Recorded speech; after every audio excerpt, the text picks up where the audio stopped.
पीताम्बराधरुफलाधरोष्ठात् पूर्णसुन्दरमुखादरविन्दनेत्रात् कृष्णात् परं किमपि तत्त्वमहं न जाने।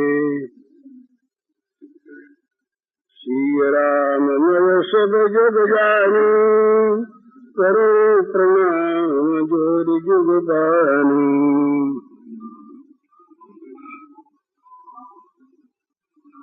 अखिल विश्व चराचर के रूप में अभिव्यक्त भगवान के श्री चरणों में सभक्ति नमस्कार।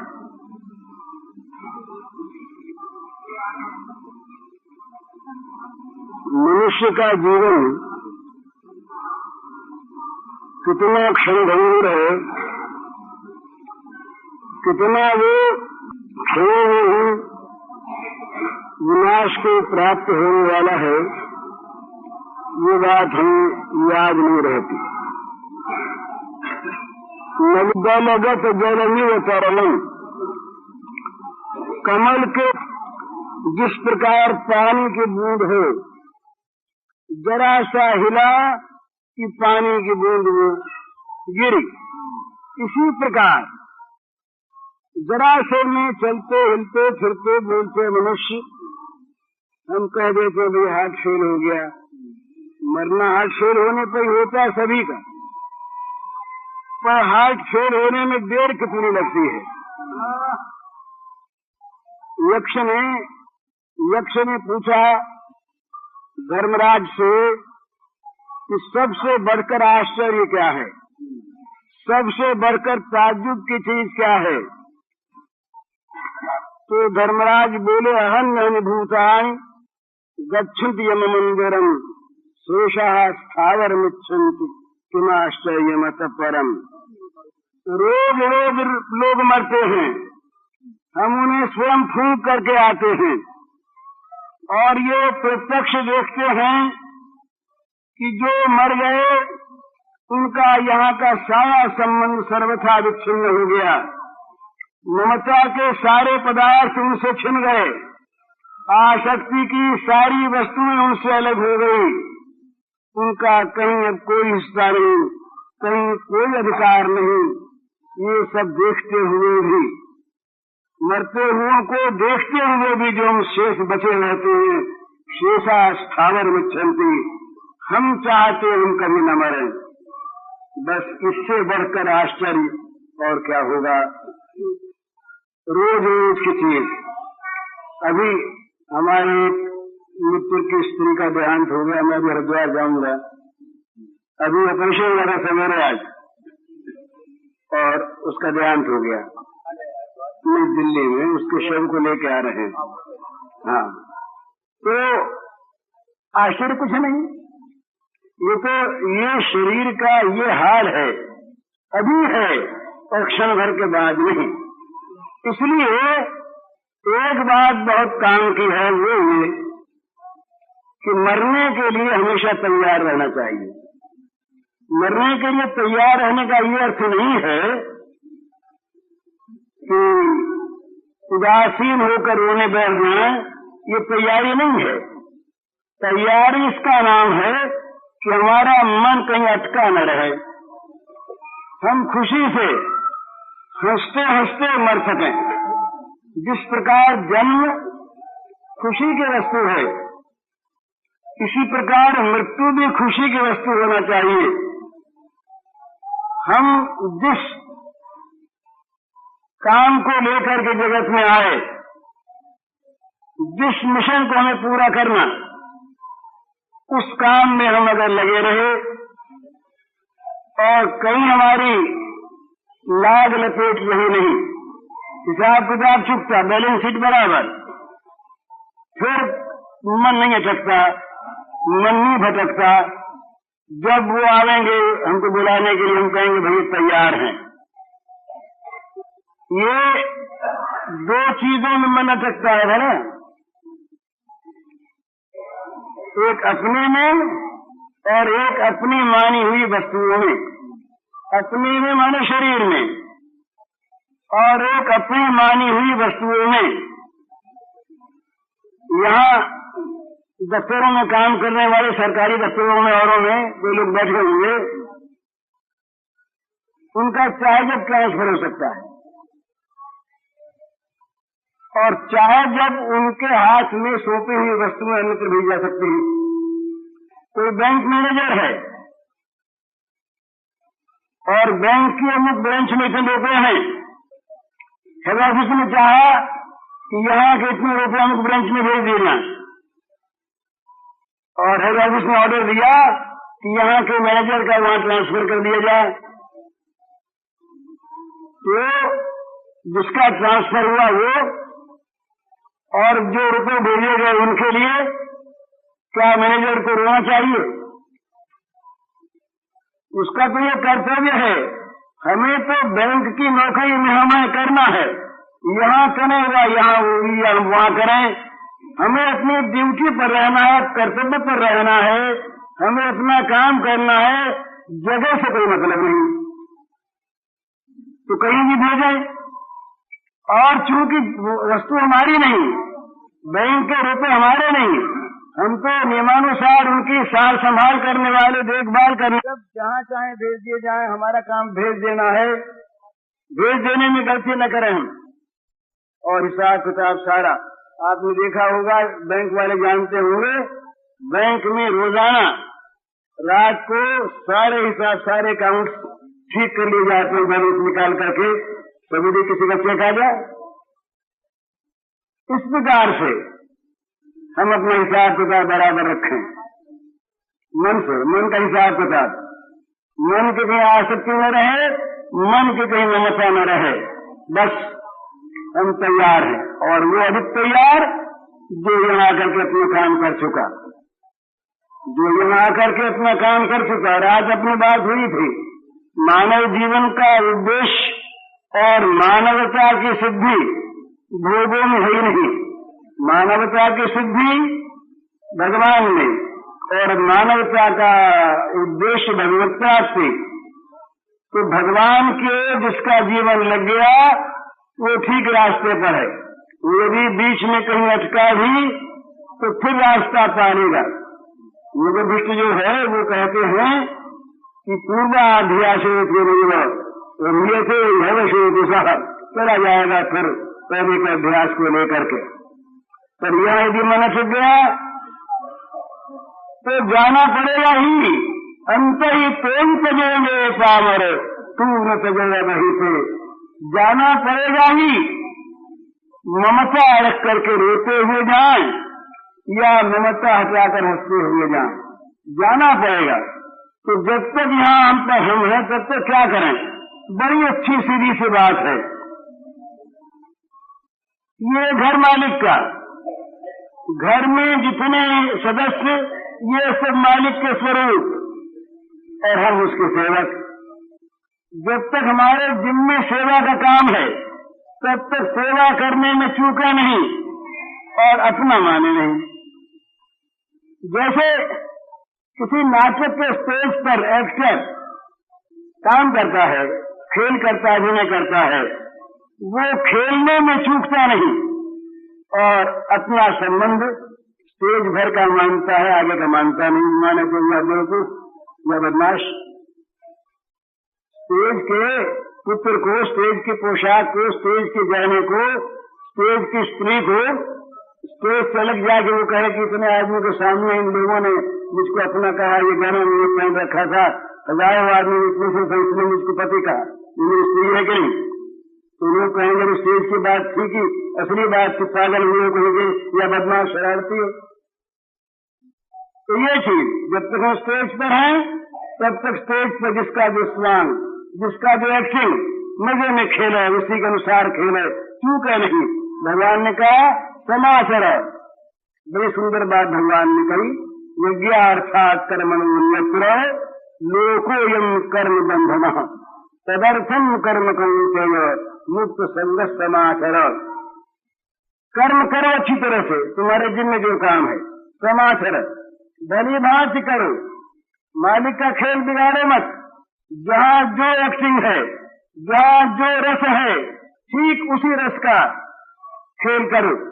करुण रस में हंसो मत और वीर रस में रंग उसको मत लाओ। जहाँ जिस रस का प्राकट्य आवश्यक उसका करो, मजे में खेलो, परंतु दो बात, मुक्त संग और तदर्थम, आसक्ति से रहित होकर और भगवान के लिए बस।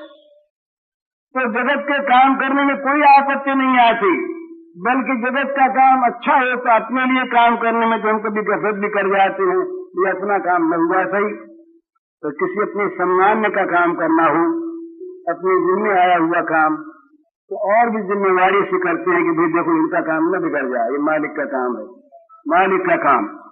तो न तो काम में अड़चन आती और हमेशा तैयार। ये बंधन तो ममेच बंधनम लोके, ये मेरा मेरा ये बंधन है, मेरा बंधन मेरा नहीं रहा, बंधन छूट गया। मेरे के साथ दुख चलता है। मैं कहा करता हूँ अक्सर, जैसे एक मकान है, हमारी हवेली हमारा मकान, मान लीजिए हमारा मकान, सपोज मान लीजिए हमारा मकान, अब यहाँ आकर के को ठूक दे, जैसा एक दीवार में कील ठूक दे, वैसे चूना निकल जाए। जरा कोई कीचड़ फेंक दे, हम लड़ मरेंगे महाराज कि मकान खराब कर दिया, दीवार बिगाड़ दी, तुम्हारे बाप का मकान तो वही था, न मालूम क्या क्या बखेंगे। और हमने बेच दिया, किसी को बेच दिया, उसने हमें चेक दे दिया, हमारी मुट्ठी में चेक आ गया। चेक आने के घंटे भर के बाद मकान में आग लग गई। भाई बहुत बड़ा हुआ, बेचारे ने आज ही मकान लिया, आज ही बेचारे की आग लग गई, पर भगवान ने बड़ा अच्छा किया, हम बच गए ना। जिस मकान के चूने के कण कण के लोग मरते थे, वो सारा मकान जल रहा है दूर दूर। हम कहते हैं भगवान ने बड़ा अच्छा किया, हमारा तो बिक गया, हम तो नहीं मरे, ये मर गए। पर वो सारी ममता मकान के चूने के कण कण में से निकलकर इस कागज के टुकड़े में आ गई, चेक में आ गई। चेक कोई न ले ले, संभाल कर रखो भाई, खो न जाए, उसका कोई भुगतान लेना आवे। बैंक में गए, इतने बड़े मकान के चूने के कण कण में जो हमारी ममता थी हम लड़ करते थे, वो सारा इस कागज के टुकड़े में आ गया। अब हम बैंक में गए, बैंक में जाके स्लिप भर दी और हमने चेक जमा करवा दिया, हमारे हाथ में रसीद आ गई बैंक की। अब चाहे उस टुकड़े को उस कागज को हमारे सामने उठा डाले, अपने पास रसीद है, बस बैंक में जमा हो गया। अब महीने 20 दिन के बाद कोई रूमर सुनी, भाई उस बैंक की मेरा हालत खराब है, उस बैंक की मेरा हालत खराब है, कुछ उसके बहुत बड़ा घाटा लग गया, रुपया डूब गया, अरे राम राम, अपना रुपया उसमें। जरा भी चिंता बैंक की नहीं थी हमारे मन में, पर चूंकि हमारा रुपया बैंक में जमा, कहीं बैंक फेल हो गया तो बड़ी मुश्किल होगी, हम मारे जाएंगे। मकान से ममता निकली, कागज के टुकड़े में आई, उसमें से निकली बैंक में आ गई। अब कहीं बैंक फेल न हुआ, पूछते भाई क्या हालत, तुमने कोई बात सुनी? नई बात, कहाँ डूब गया रुपया बैंक का, कहाँ नुकसान हो गया, क्या हो गया? खैरियत तो है ना, बैंक का पेमेंट तो नहीं रुक जाएगा, क्या होगा है, क्या चीज है? तो ममता जहाँ जहाँ गई वहाँ वहाँ दुख साथ गया, है ना ये बात। और ये ममता अगर हम भगवान में कर लें, ये सारी ममता सब जगह से बटोर कर भगवान में कर लें। तुलसी ममता राम सो समता सब संसार, सब कर ममता साग बठोरी, मम पद मन ही बांध डोरी। भगवान कहते हैं सबकी ममता के भागों को बटोर के एक मजबूत डोरी बट लो और उस डोरी से अपने मन को मेरे चरणों से बांध दो, उसके बाद फिर कोई मजाल नहीं। तो ये ममता दुखदायी नहीं है। ममता न रहे संसार में तो चीजों के बरतने में आपत्ति नहीं, हम धर्मशाला में जाकर ठहरते हैं, सब चीजों को बरतते हैं, तो दुख होता है क्या? नर्सें सेवा करती हैं रोगियों की, पर मर जाता रोगी, दुख होता है क्या? सेवा खूब करती हैं, स्वयं सेवक लोग सेवा करते हैं, मरने पर दुख होता है क्या? ममता नहीं है। सेवा करें, शुश्रूषा करें प्रेम दान दे, त्याग करें, सब करें, पर ममता न रखें। भगवान ने गीता में भक्ति का जहां लक्षण बताया, वहां सबसे पहले एक श्लोक का अद्वेष्टा सर्वभूतानां मैत्र करुण एव च निर्ममो निरहंकार सम दुख सुख क्षमी। किसी भी प्राणी के साथ द्वेष मत करो, सबके साथ मैत्री भावना करो, जहां दुख देखो वहां दया करो, परंतु कहीं ममता न कर बैठना। नहीं हरिण वाली बात होगी। राजा भरत सर्वस्व का त्याग करके, सारे साम्राज्य का भूख त्याग करके अरण्य में, जंगल में रहे, तपस्या कर रहे थे। बड़ी सुंदर समाधि लगती थी, भगवान में चित्त लगा रहता था। मोक्ष के द्वार पर आ पहुंचे, द्वार दरवाजे पर आ गए। बस मिलने वाला। सोलन ने कहा, सोलन ने लिखा है कि जब तक कोई मर न जाए तब तक किसी को महात्मा नहीं मानना चाहिए। पता नहीं मरते समय क्या मति हो जाए। तो ये भरत जी महाराज बड़े शुद्ध मति के महात्मा, भगवान में मन लगा हुआ, जंगल में रहे, कहीं लेन देन नहीं। एक दिन एक हरिणों की टोली जा रही थी, शाम का समय था। बड़े जोर से सिंह ने दहाड़ मारी। सिंह की गर्जना सुन करके सारे हरिण ग्रस्त हो गए, व्याकुल हो गए, दौड़े। एक हरिणी गर्भवती थी, हरिणी का गर्भ गिर गया, हरिणी कूद कर उधर नदी में डूब गई। उस बच्चे को देखा, छोटे से सुंदर बच्चे को, दया आ गई भरत राजा के मन में, उठा लाए। यहां तक बड़ा अच्छा, दया आ गई, उठा लाए, खिलाने पिलाने लगे, सेवा करने लगे। बहुत अच्छा, दया करनी चाहिए। तो दया करते करते उसमें मुंह आया, ये मेरा बच्चा, और ममता आई, बड़ा मुझे प्यारा, बड़ा मुझे प्यारा, मुंह आ गया, मेरा बच्चा। घर के बच्चों में छोड़ी आए थे, महल छोड़ी आए थे, राज्य छोड़ी आए थे, हरिण के बच्चे में मुंह हो गया मेरा, और बड़ा सुंदर। वो कहीं जाता, निकल जाता तो ये रोने लगते, हाय हाय, कहाँ गया होगा, कोई सिंह खा गया होगा, कितना अच्छा था, मेरी गोद में बैठता, नन्हे नन्हे सींगों से और मेरे बदन को खुजलाता, और मैं हरी हरी घास खिलाता, कितना अच्छा था, और मेरी गोद में बैठता, कितना मुझे कोमल लगता, मैं उसको हृदय से लगा लेता, कितना अच्छा होता। बस हरिण का बच्चा एक दिन कहीं भाग गया, इसी मोह में, हरिण की स्मृति में, ममता थी हरिण में, उसकी याद रखते हुए मौत आ गई। दूसरे जन्म में हरिण बने, हरिण बने, मोक्ष के द्वार पर पहुंचे हुए ममता को लेकर के हरिण बने। दया करो, सेवा करो, प्रेम करो, पर ममता न करो। हरिण बने, पर पहले का किया हुआ कार्य था, साधना प्राय संपन्न हो चुकी थी। याद रहा कि भाई फंसे थे हरिण की योनि में, कहीं फंसे नहीं, अलग अलग रहे, कहीं ममता नहीं की। हरिण की योनि छूटी, ब्राह्मण के यहाँ पैदा हुए, वहां पर भी पूर्व जन्म की याद थी चौकन्ने, कहीं फंस न जाए, मेरा ना आ जाए, कहीं नहीं हुई हालत होगी। बड़े सावधान। घर वालों ने समझा बेवकूफ, पढ़ता लिखता है नहीं, मूर्ख है, तो कहा जड़ है, उसका नाम पड़ गया जड़, तो जड़ भरत करने लगे। ये कथा श्रीमद् भागवत में आती है, जड़ भरत। पढ़े लिखे नहीं, भाइयों ने कहा बस मूर्ख है, कोई बात नहीं। माँ बाप रहे इसमें तो बुरा खाने को ठीक मिला। माँ बाप के मरने के बाद भाइयों ने सोचा कि उससे काम कराओ, जो मतलब खाता संत बैठा है। कभी खेत में भेजे थे, कभी मजदूरी करवा के, कभी कभी खेत के मेहरी बन जाओ। अब मिट्टी कौन लगावे, पैसा लगेगा, हट्टा कट्टा आदमी मेर बन के गिर जाए, पानी रोक देगा, ये मेर बन जाते। कोई कहता हमारा बोझ धो देते, कहीं पर मेरा अपन नहीं लाते। तो जड़ भरत बने, फिर राजा रघुवीर को उपदेश दिया, बड़ा सुंदर। तब पता लगा कि तो जड़ नहीं है, ये तो महामानव है। तो ममता और अहंकार न करे, निर्ममो निरहंकार, अहंकार न करे, अपने सुख दुख में समान रहे और क्षमावान बुरा करने वाले का भला करे, ये भक्त के लक्षण।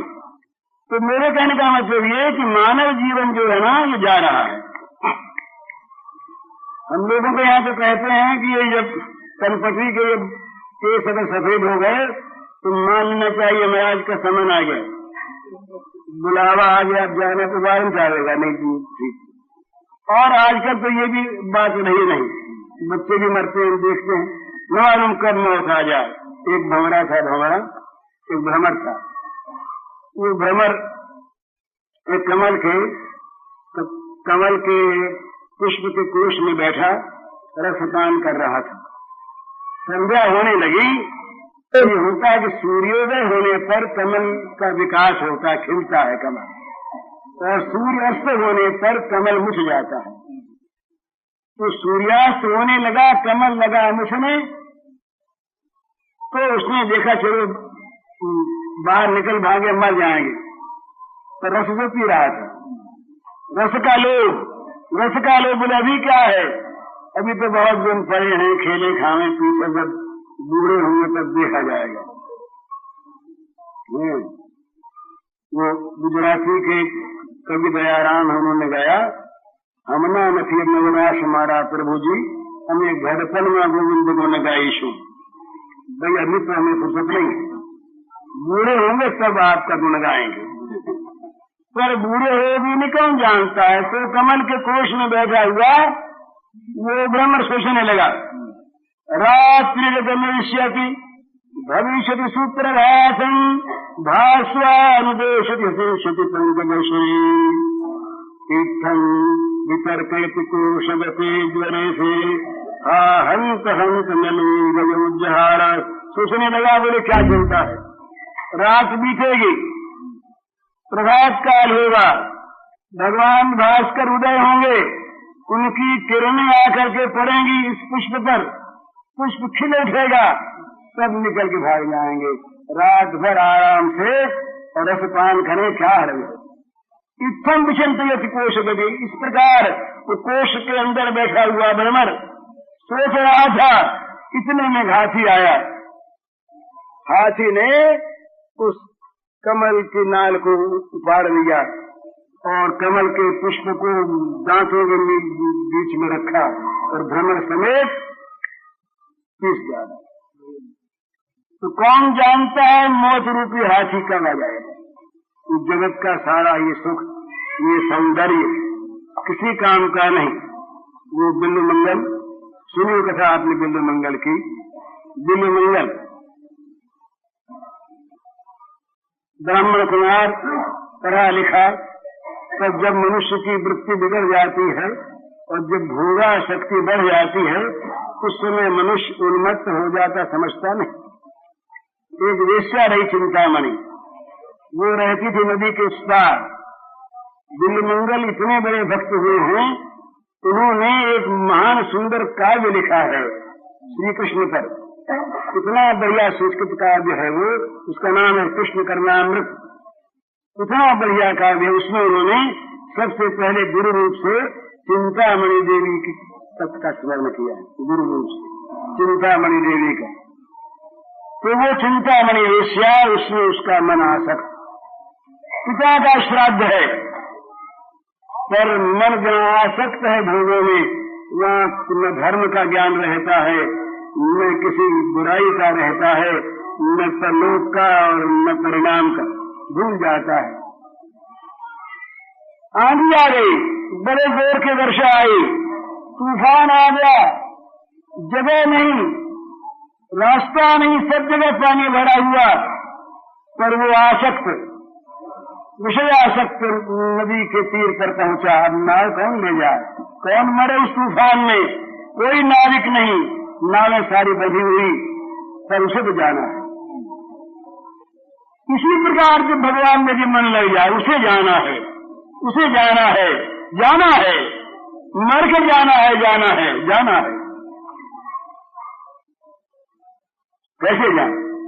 एक मुर्दा बह जा रहा था, उसे दिखाई दिया, आंखें पलट जाती हैं जब मन किसी वस्तु में आसक्त होता है, तब आंख पलट जाती, उसे दिखाई दिया कि ये तो मेरे ही लिए नाव आ गई, ये काठ बहा जा रहा है। ये काठ बह जा रहा है, बस थोड़ा सवार हो जाऊं। हो गया काठ समझ के सवार। लहरें बड़ी जोरों की थी, बड़े जोर का तूफान, तरंग उठ रही थी। भगवान की लीला तरंग चली उस तरफ को और किनारे लग गया, जाके मुर्दा उतरा। अब रात्रि का समय, बड़ा बड़ी विकट रात्रि, चारों तरफ सुनसान, बादल गरज रहे, वर्षा हो रही, बिजली बीच बीच में प्रकाश करती। पहुंचे, वहां देखा दरवाजा बंद। उसने सोच रखा था कि देर हो गई, क्यों आएगा, दरवाजा बंद है, पर इसे तो जाना है। जाना है, जाने वाले को मार मिलता है, भला जाना है। दिखा इसे एक रेशम का लच्छा, एक रेशम की बड़ी सुंदर डोर लटक रही है महाराज, डोर लटक रही है। सोचा बस यही तो, ये मेरे लिए तो ये पैसे पहले से व्यवस्था कर रखी है। पकड़ा उसे, चढ़ गया ऊपर से जा करके उसे जगाया उस देवी को। उसने देखा दुर्गंध आ रही, तमाम बदन में सड़े सड़े मुर्दे की दुर्गंध आ रही है। उसने नाक पकड़ लिया, कौन बिल्वमंगल, आधी रात्रि का समय यहाँ कैसे आए और ये गंध कैसी आ रही है बिल्लू? उसने कहा गंध कहाँ, मैं तेरे पास आए कैसे? नाव कहाँ मिली? बोले वो तो तख्ता मिल गया, उस पर पार होके आ गया। ऊपर कैसे आए? तुमने जो लटका रखा था रेशम का, ये व्यवस्था आ गया ऊपर। तमाम बदन भीगा हुआ, दुर्गंध आ रही। चिंतामणि बोली, तुम ब्राह्मण के बच्चे हो, धिक्कार तुम्हें, तुम्हारी ये दशा, रात्रि का समय, तुम्हारे पिता का श्राद्ध था, तुम धर्म भूल गए, तुम अपने परिणाम को भूल गए, तुम अपने जीवन को भूल गए, तुम कहाँ आ गए, क्यों आ गए? ये तुम्हारी नालायकी, तुम्हारा ये पतन। चलो बताओ कौन सा वो लटक रहा था रस्ता? ही लटकाया था मैंने। गया वहां पर, ले गई वो, देखा तो बड़ा मोटा अजगर लटक रहा है। देखा, कहा देखिए क्या है? रेशम का डोरा है, रेशम का ये फंदा है, क्या है? सिहर गया, सांप दिखा थी। ये तो अजगर। बोले अब चल मेरे साथ, वो कौन सी नाव थी, चल के देखती हूँ। नदी किनारे ले गई, देखा वहां पर एक तरुणी स्त्री का सड़ा मुर्दा, सड़ गया शरीर, दुर्गंध आ रही, कीड़े पड़े हुए, बड़ी दुर्दशा, सांस में फटका जाए। चिंतामणि बोली, देख बिल्वमंगल, ये भी एक दिन सुंदरी वैसी थी जैसे मैं हूँ आज, इसके अंग भी वैसे ही थे जैसे मेरे हैं। आज क्या दशा इसकी देख, यही दशा इस शरीर की होने वाली है। शरीर की 3 दशा होती है। कृमि भस्म बिट, अगर इसे जानवर खा गए तो उनकी चट्टी बन जाएगा ये शरीर, बड़ा पवित्र जिसको मान रहे हो। अगर ये कब्र में डाल दिया गया, जमीन में गाड़ दिया गया तो सर के कीड़े बन जाएगा, और अगर आग में जला दिया गया तो इसकी खाक हो जाएगी। ये दशा इसकी होने वाली। देख ये क्या दशा है, ये मेरा शरीर देख और इसका शरीर देख, मिलान कर, क्या अंतर है? तू पागल हो गया। अरे पागल, इस प्रकार तू चिंतामणि को देखता होता तो न मालूम कि तेरी क्या दशा होती, तुझे भगवान आज तक मिल गए होते। बड़ा सुंदर उसका भाषण है, बड़ा प्रभावोत्पादक व्याख्यान। उसने बिल्वमंगल ने कहा, माँ तुमने मुझे निहाल कर दिया, मेरी आंखें खोल दी। अब उसी चिंतामणि की खोज करनी है। निकल पड़ा वहां से, निकल पड़ा, छोड़कर वहां से घर नहीं गया वापस, निकल पड़ा उस परम चिंतामणि की खोज में बिल्वमंगल। बढ़ा आगे, हाँ कृष्ण, हाँ श्याम सुंदर, हे चिंतामणि, परम चिंतामणि, कब मिलोगे, कहाँ मिलोगे? वृंदावन जाना है। एक गांव में पहुंचा। बुरी आदत अगर जीवन में कभी पड़ गई हो तो वो कभी मौका पाने पर गिरा देती है। इसी प्रकार अच्छी आदत अच्छे मिले जाती है। बुरी आदत थी, जीवन भर की बुरी आदत। एक घर में गया भिक्षा मांगने, एक देवी माँ आई, मन बिगड़ गया। तो साधुता साथ थी कुछ, साफ कह दिया घर के मालिक से कि मेरे मन में ये पाप आ गया। उनके यहाँ ये प्रतिज्ञा थी कि घर पर अतिथि आके कुछ भी मांग ले वो देना है। धर्म रक्षा करता है बड़ा। पति ने कहा देवी से कि देखो भाई आज बड़ी परीक्षा है, भगवान बचाएंगे तुमको, विश्वास करो भगवान पर, अपना शरीर दे करके अपने सत्य की रक्षा करना है। बुरी चीज, इसका समर्थन नहीं करना चाहिए और हर किसी को इसकी नकल करनी नहीं चाहिए। ये हुई बात। इतिहास आदेश नहीं होता, इतिहास जानने की होती है, इतिहास का उदाहरण आदर्श नहीं होता, उसे नहीं मानना चाहिए, ठीक नहीं होती। तो साहब ये अच्छी बात है, वो आया इसके पास, इसको देखते उसके मुंह पर पवित्र भाव आ गया, पवित्र भाव आ गया। कहा मैया एक काम है, मैं आपसे उपकार चाहता हूँ, आप मेरा उपकार करो। उसे पता नहीं था क्या चाहेगा। कहा एक काम करो, ये तुम्हारे बील का पेड़ है, इस बील के 2 कांटे ला दो मुझे लंबे से। वो बेचारी समझी नहीं, कांटे ला दिए। कांटे लाते ही दोनों आंखों में कहा ये निगोरी आंखें मेरे पतन का कारण बन रही थी, आज मुझे गिराने वाली बन रही थी, इन आंखों को फोड़ डालना चाहिए, यहाँ से काम करें। भक्त लोग तो कहते हैं, वे आंखें किस काम की? ये फूटे हो नयन जरा उसे तन कही काम, द्रवई सुरवई तुल कही नहीं तुलसी सुंदर राम। ये फाटे हृदय फट जाए, फूटे हूँ नयन वे आंखें फूट जाए, और जरा उसे तन कही काम, उस शरीर में आग लग जाए। किस काम का वो शरीर? जो हृदय भगवान का स्मरण करके द्रवित न हो जाए, जो आंखें भगवान के स्मरण से अश्रुधारा न बहा दे, और जो शरीर पुलकित न हो जाए, उस शरीर में आग लग जाए, वे आंखें फूट जाएं, और जो आंखें बुराई में ले जाए वो तो फूटने लायक हैं। इसका अर्थ ये नहीं कि हम छोड़ दें, कोई फोड़ेगा भी नहीं, ये सब बिल्डमंगल बन भी नहीं सकते।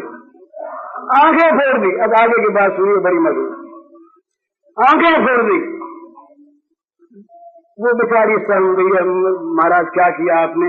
बोले ठीक किया, जो आंखों को मिलना चाहिए था वो ठीक मिल गया, अब चलता हूं मैं। अब वही आंखों से खून बह रहा है, और वो भगवान के प्राप्त करने की मिलने की उत्कंठा में व्याकुल हुआ दिलमंगल, भगवान की खोज में चल गया, निकल गया। प्रियतम से मिलने को जिसके प्राण पर रहे हाहाकार, गिनता नहीं मार्ग की दूरी को वह तो फिर किसी प्रकार।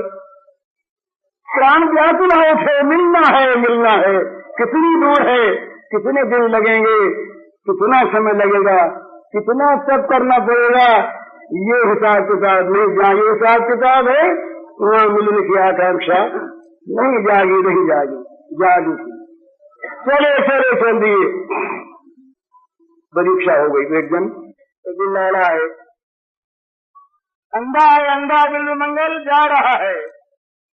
हा कृष्ण, हा श्याम सुंदर, हा गोविंद, कब मिलोगे, कहाँ मिलोगे?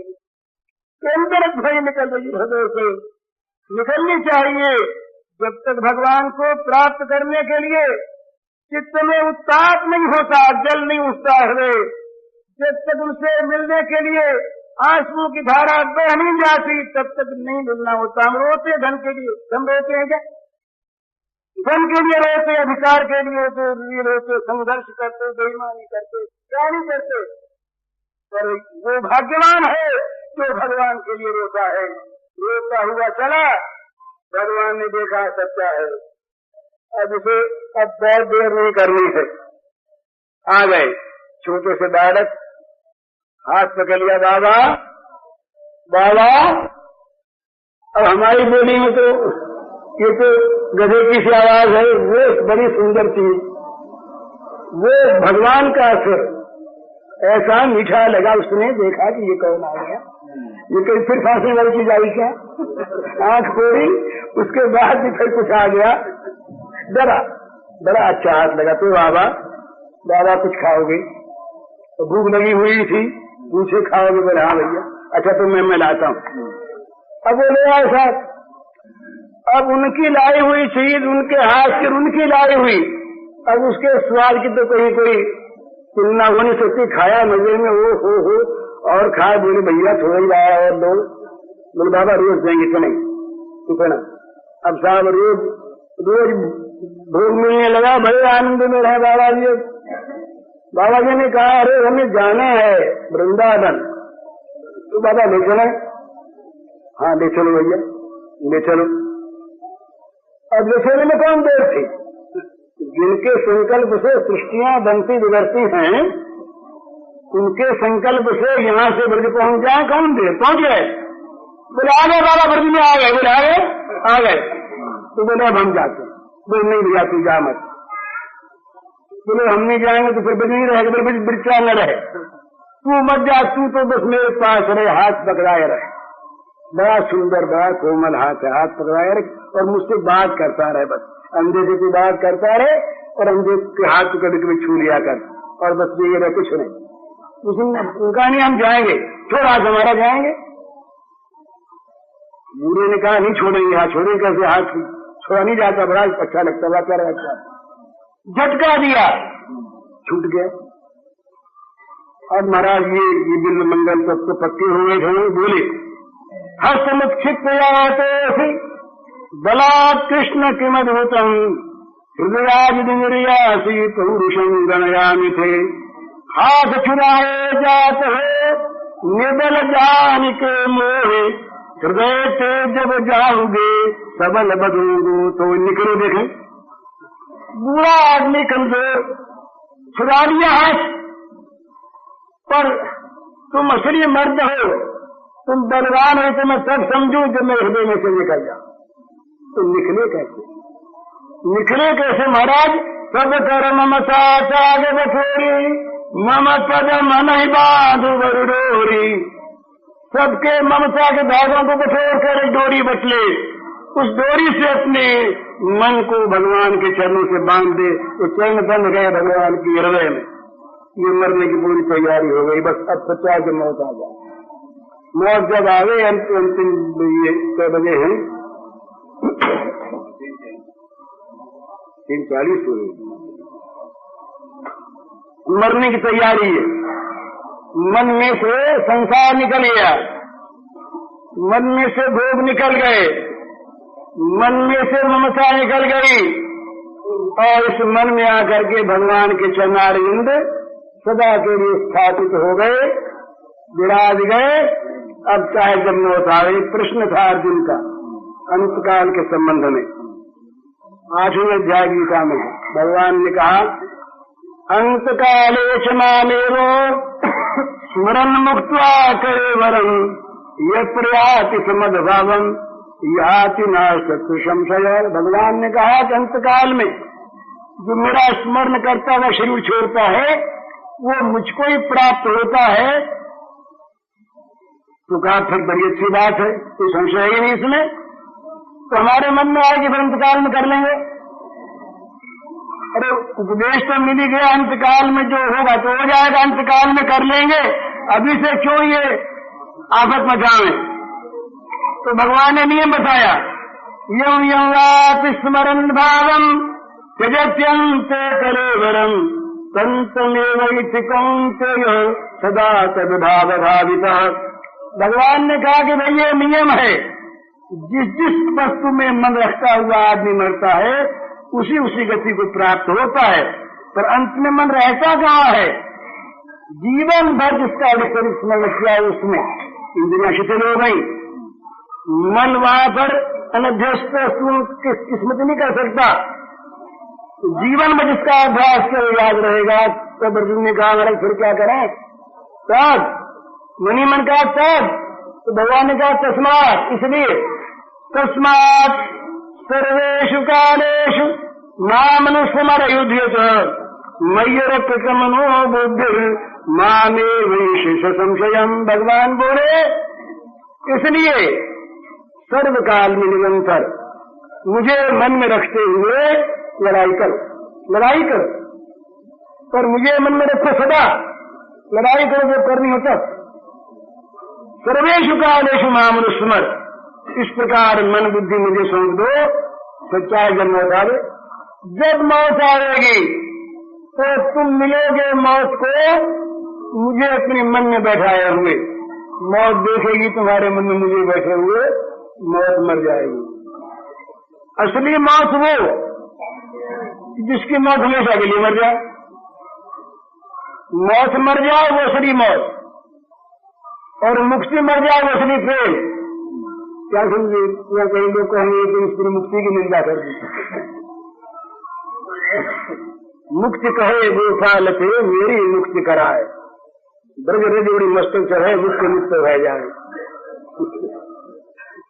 अरे जहाँ मुक्ति की चाह है वहाँ भी अहम के कल्याण की इच्छा है, पर जहाँ प्रेम है वहाँ मुक्ति की भी चाह परवाह नहीं, मुक्त तो है ही।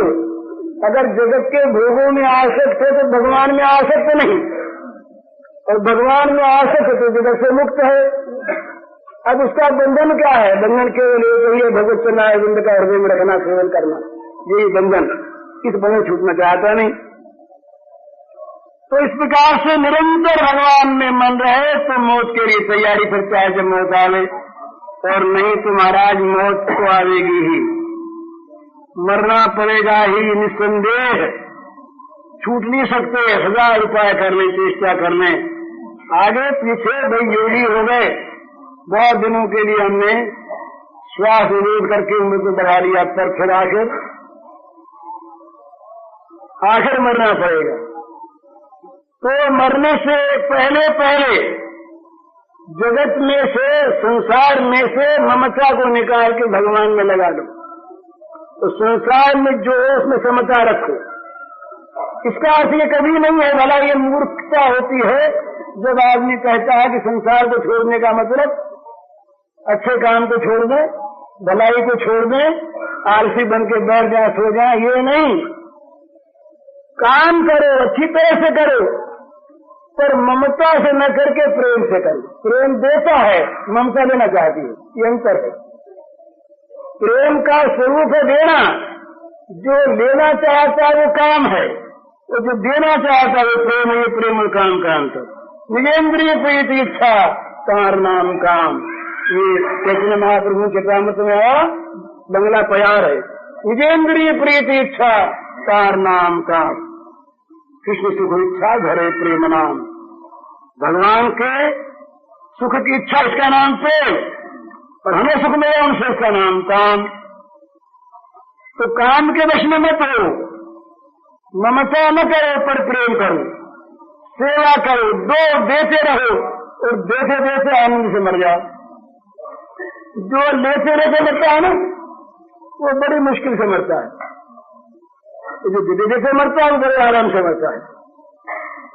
उसने दिया ही दिया, उसका कहाँ बंधन है।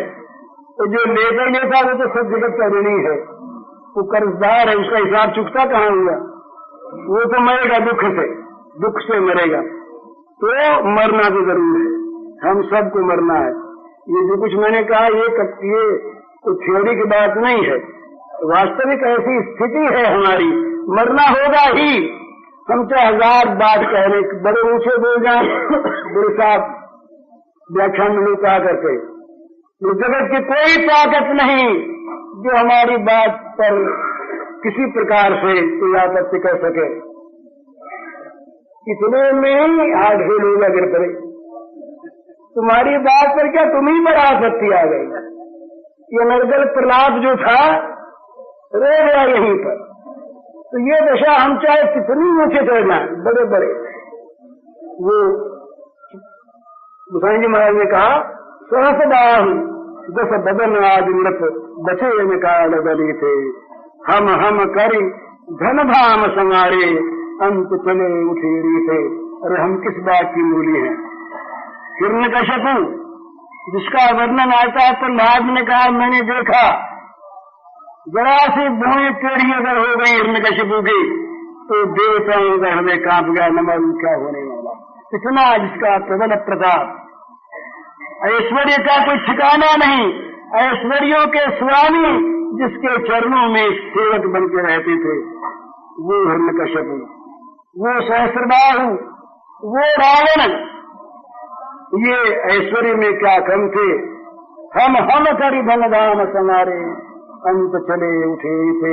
ये मैंने किया, ये मैंने किया, ये मैंने किया, ये मैंने अपना निर्माण किया, मैंने देश का निर्माण किया, राष्ट्र का निर्माण किया, मतलब नेशन, नेशन।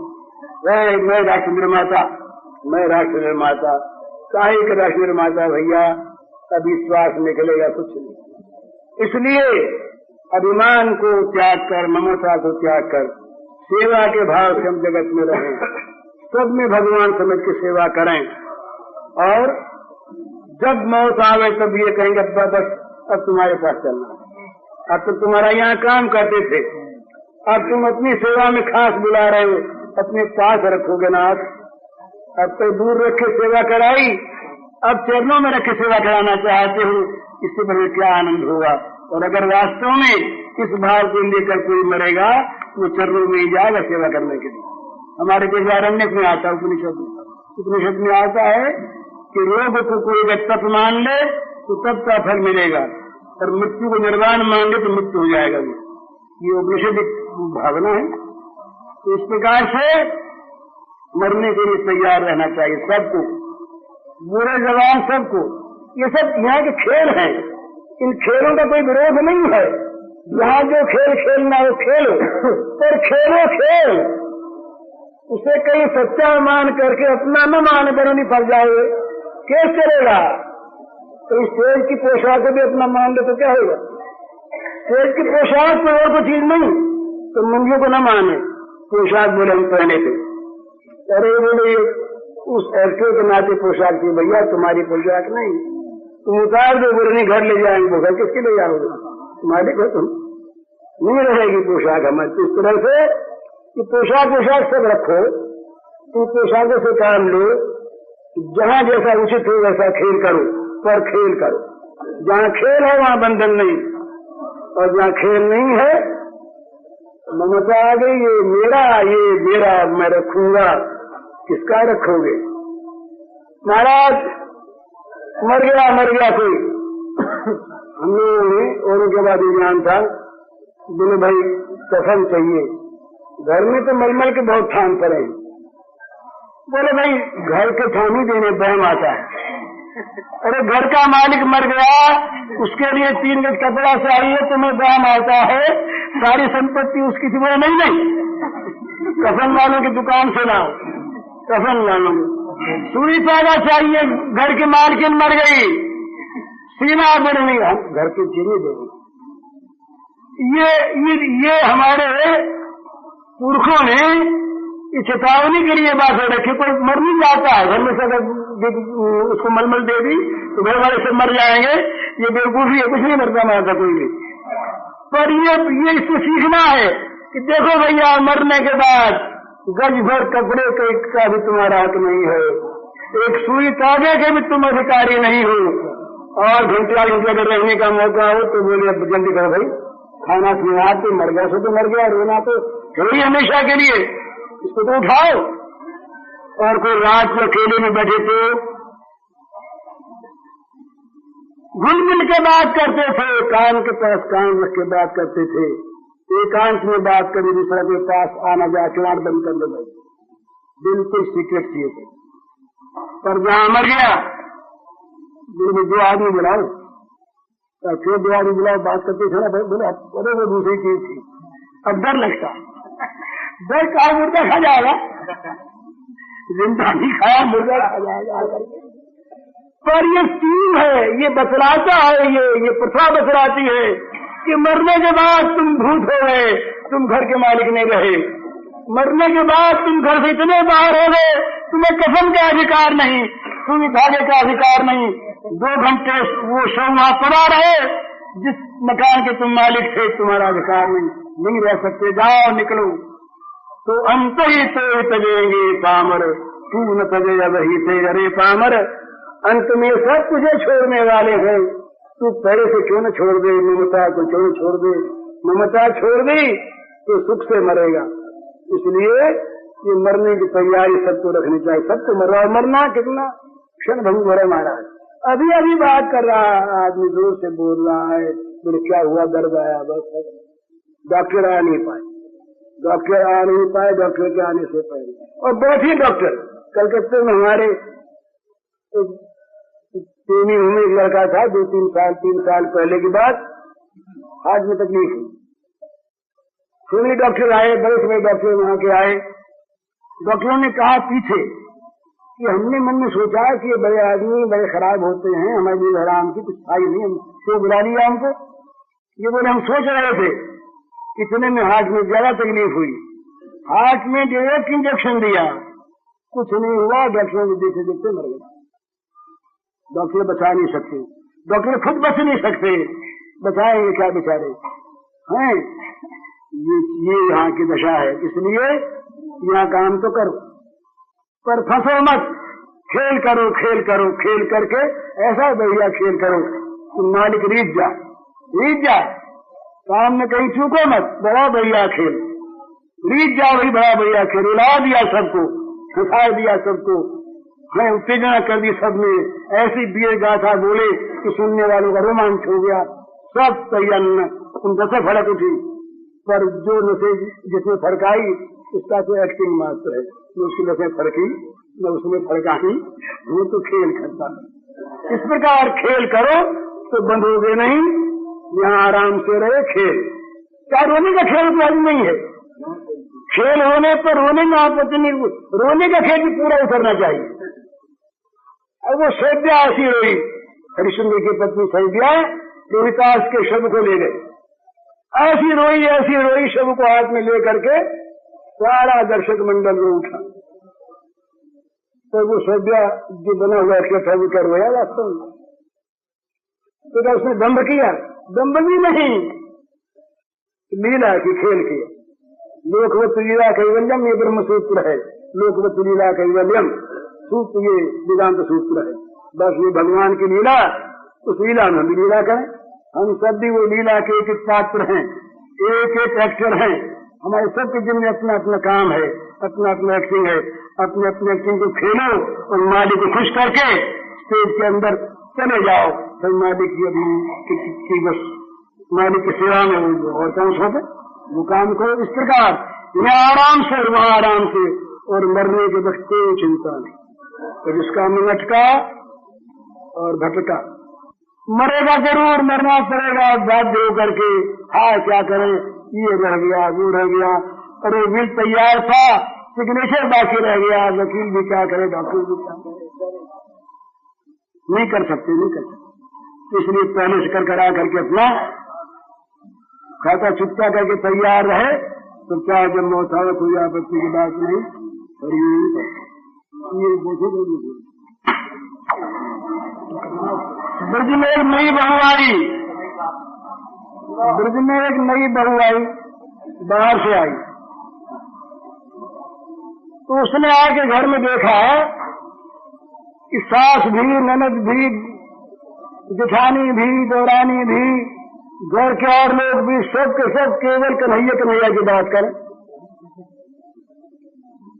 और बातों में उसने सुना है तो उसमें बातें हो रही थी।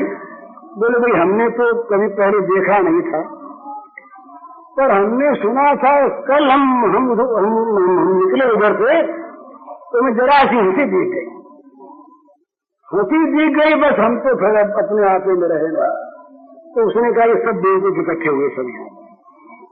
अरे जरा सा वो लड़का नंद का, जरा सा वो हंस दिया तो क्या बच्चे होते क्या करते हैं। तो एक दिन वो शाम सुंदर उस तरफ से निकलने लगे तो घर की एक ननद ने कहा उससे भौजाई से कि भाई तुम देखो तो नहीं देखेंगे। तो वो समझा रही है। तो देखने का पद तो दूसरा है, समझाने का पद है मुस्कान की महिमा। वो जा रहे और ये अपना अंदर बैठी देखो, निरख सखी मोहन की मुस्कान, निरख सखी मोहन की मुस्कान, निरख दही सुधी बिसर जाएगी, भूल जाएगो मान, निरख सखी मोहन की मुस्कान। ये तो बड़ा मान करके बैठे नहीं देखेंगे। निरख दही सुधी बिसर जाएगी, भूल जाएगो मान, निरख सखी हे मोहन की मुस्कान। सुर मुनि मनुज धनुज पशु पंछी को वस जो जग जायो, सुर मुनि मनुज धनुज पशु पंछी को वस जो जग जायो, लखी के मृदु मुस्कान मलन की, लखी के मृदु मुस्कान मलन की, सुध बुद्धि नहीं बिसरायो, रख सकी हे मोहन की मुस्कान। वो कहती हैं कि देवता मुनि राक्षस मनुष्य पशु पक्षी संसार में कौन ऐसा जन्मा है जिसने उस लाला की मृदु मुस्कान को देख करके शुद्ध बुद्धि न खोई। सब जोगी परम तपस्वी ज्ञानी जिन निज निज मन मारे,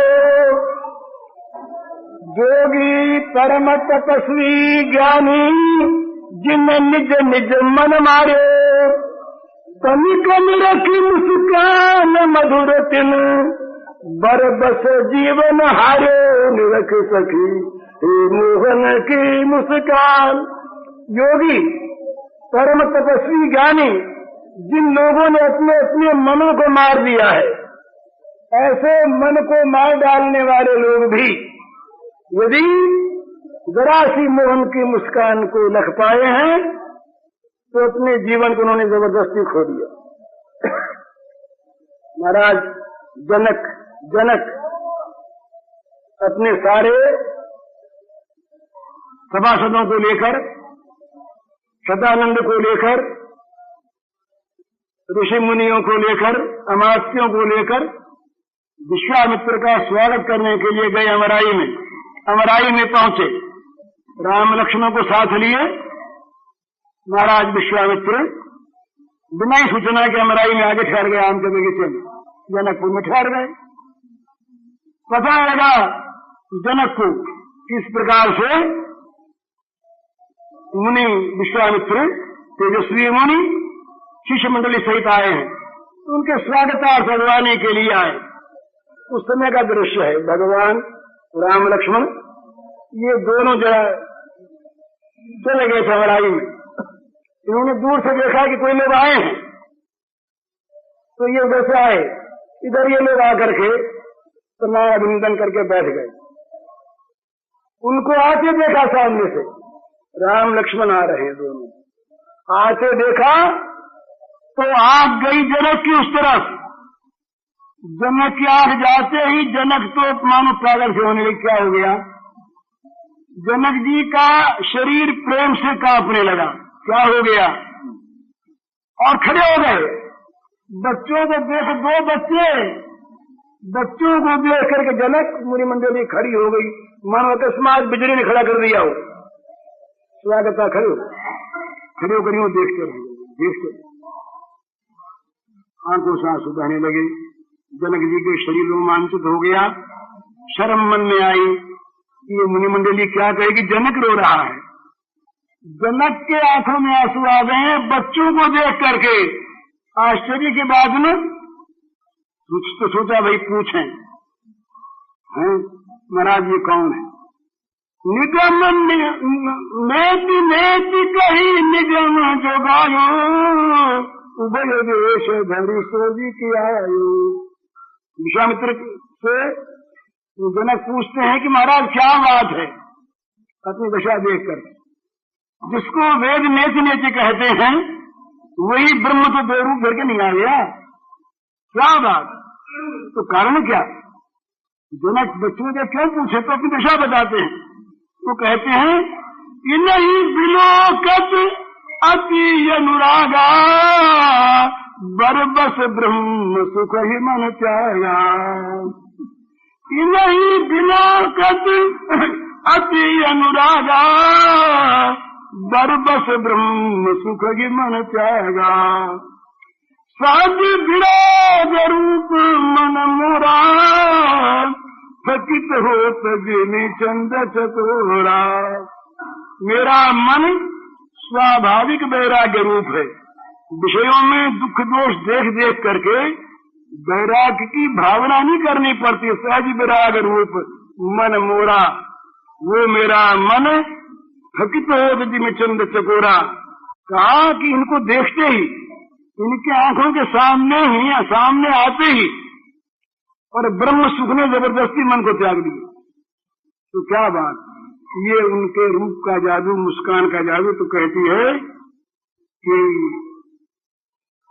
बिसर्यो सहज विराग ब्रह्म सुख, थकित बिलोचन ठाढ़े, तन पुलकित दीर्घ प्रीत सलित, द्रुत हृदय प्रेम रस बाढ़े। जब ये उनकी मुस्कान आवेगी सामने तो विराग बिसर जाएगा, ब्रह्म सुख परित्यक्त हो जाएगा और लोचन थकित हो जाएंगे, तन पुलकित हो जाएगा, आंखों में प्रेम का सलिल आ जाएगा, हृदय द्रवित हो जाएगा और प्रेम रस का उच्छ्वास उठने लगेगा। इसलिए मोहन की मुस्कान ये सबसे बड़ी चीज। तो भाई जब संसार से विराग होगा तब उनमें राग होगा। जब उनको चाहोगे तो वो सब जगह है ही, तो कभी उन्होंने अपनी मुस्कान दिखा दी तो निहार हो जाओगे हरिओम करते। वो जैसे भाई जी के इस प्रवचन का शीर्षक है ममत्व का त्याग और इसका कैसेट संख्या है 39।